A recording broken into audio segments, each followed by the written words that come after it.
Hey everyone, welcome to day one of the Book of Joshua Challenge. Before I start, really quickly, I will be reading from the NIV version, the NKJV version, and the NLT version, and last the Message. These are just the versions in which I comprehend things better. It's not a requirement that you read a specific version of the Holy Bible. Whichever version is going to speak to you, keep that.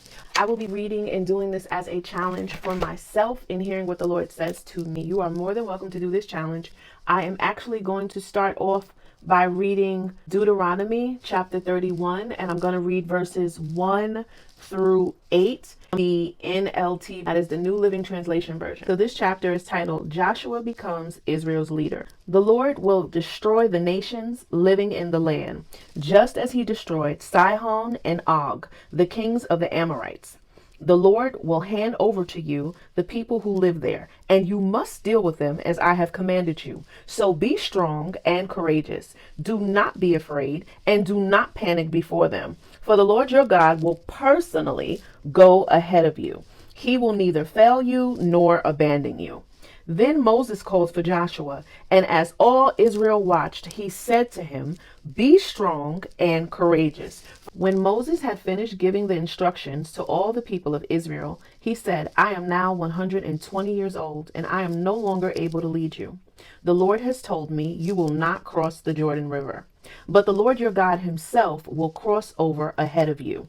He will destroy the nations living there, and you will take possession of their land. Joshua will lead you across the river, just as the Lord promised. These people into the land that the Lord swore to their ancestors he would give them. You are the one who will divide it among them as their grants of land. Do not be afraid or discouraged, for the Lord your God will personally go ahead of you. He will be with you. He will neither fail you nor abandon you. I want to give a bit of commentary. First, as a leader, you must understand that your assignment is time-based. God basically said to him, you're not crossing over. You're 120 years old. In obedience, he handed the ranks over. Next, I got know when to hand over the title to the next person in line, and ensure that you properly train the leader so that he or she is able to pick up where you left off, so that the people in which they are now leading will all have a smooth transition.